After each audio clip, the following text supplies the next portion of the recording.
Hello viewers, నేను మీ నరేంద్ర. అందరూ బాగున్నారని కోరుకుంటున్నాను. మరో సరికొత్త టాపిక్తో నేను మీ ముందుకు వచ్చేసాను. ఇవాళ మనం డిస్కస్ చేయవలసిన topic first class to fifth class. ఎలాంటి ప్రికాషన్స్ తీసుకోవాలి, ఎలాంటి హ్యాబిచుయేట్ చేసుకుంటే మీ పిల్లలకి బ్రైట్ ఫ్యూచర్ రాబోతుంది. సో దానిక ఫస్ట్ నేను ఎలా చెప్తానంటే, ఒక పిల్లవాడి డే స్టార్టింగ్ నుంచి ఎండింగ్ వరకు ఏం చేస్తారు, ఏ టైంలో ఏం చేస్తే బాగుంటుంది, ఇలా మీకు చెప్పదలుచుకున్నాను. సో దానికి రెడీగా ఉన్నారని మీరు అనుకుంటున్నాను. Come on, let's start.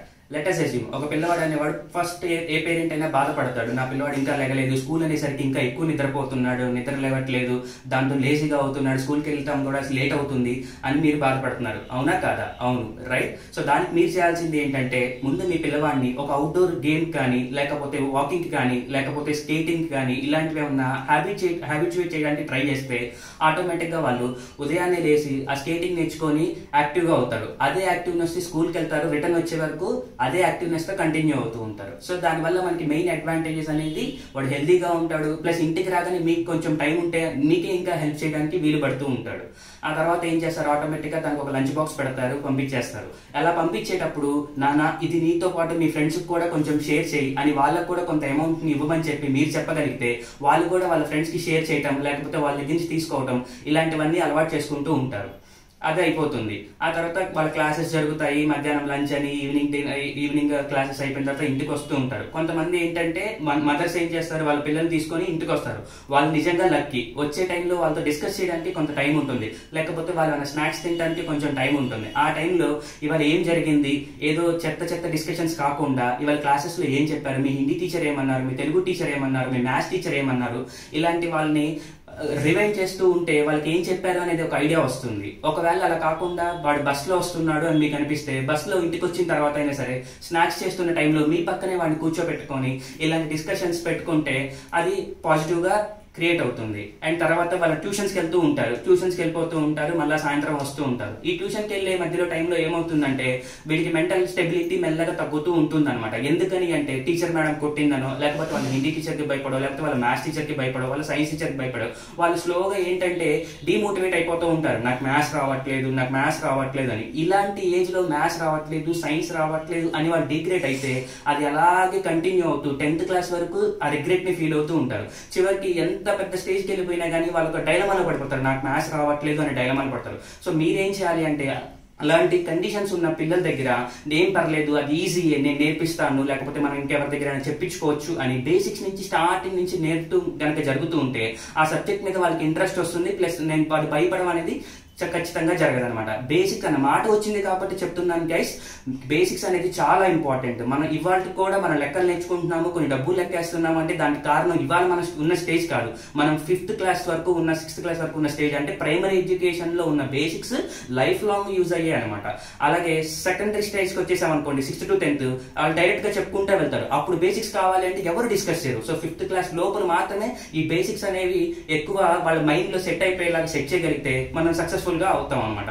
అండ్ అయిపోతుంది. తర్వాత ఈవినింగ్ వస్తారు, వాళ్ళతో కొంచెం డిస్కస్ చేస్తూ ఉంటాము, ఇదంతా బాగానే ఉంది. అండ్ నైట్ వచ్చేసేపటికి, నైట్ వచ్చిన తర్వాత ఏమవుతుంది అంటే, ఇక మళ్ళీ టీవీ చూడటము, లేకపోతే ఇంకో ఆడుకోవటము, ఇంకేదో చేస్తూ ఉంటారు. బట్ ఫైన్, బాగానే ఉంది, ఆడుకోవటం అనేది మంచి హ్యాబిటే.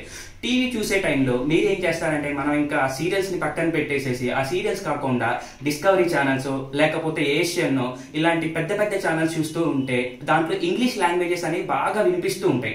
లేదండి మా వాడి డిస్కవరీ ఛానల్స్ చూడడు, ఇంగ్లీష్ ఛానల్స్ చూడడు, ఎంతసేపు ఆ పోకీమ్యానే చూస్తాడు అంటారు.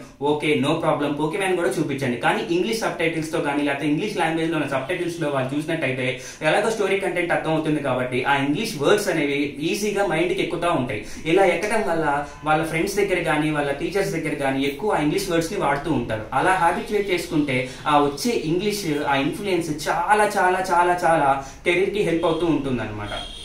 అండ్ మీ వాడికి ఇలాంటి బెటర్ కెరీర్ ఇవ్వడానికి మీకు ఒక స్కోప్ ఉంటుంది. అండ్ ఇలా మీ వాడితో అలా పక్కన పెడితే, నెక్స్ట్ మీ ఫాదర్ వచ్చేసరికి క్లాస్ లో ఏం జరిగింది, హిందీ టీచర్ ఏం చెప్పారు, తెలుగు టీచర్ ఏం చెప్పారు అని కాకుండా, మీ ఫ్రెండ్స్ ఏమన్నారు, మీ ఫ్రెండ్స్ లో ఎవరెవరు ఎట్లా ఉంటారు, వాళ్ళ క్యారెక్టర్స్ ఎలా ఉంటాయని మీ వాడిని డిస్క్రైబ్ చేయమనండి. ఇలా చేయడం వల్ల మీ స్టూడెంట్కి ఏమవుతుందంటే కమ్యూనికేషన్ పెరుగుతుంది. ఒకళ్ళ గురించి ఎలా చెప్పాలి పాజిటివ్ గా, ఒకళ్ళ గురించి ఎలా నెగిటివ్ గా చెప్పాలి అనే థింకింగ్ నేర్చుకుంటారు. సో వాడు ఒక నెగిటివ్ పాయింట్ చెప్పాడు అనుకోండి, ఉండి, ఓకే చూసావా నువ్వు అలా చేస్తే నిన్ను బ్యాడ్ అంటారు, నువ్వు అలా చేయకూడదు, నువ్వు ఎప్పటికీ హెల్ప్ చేస్తూనే ఉండాలి అని ఒక helping nature, helping mind, helping psychological గా వాడి మైండ్ అంతా ఒక కూల్ స్మూత్ గా డెవలప్ చేయడానికి మీ ఫాదర్ ట్రై చేయాలి.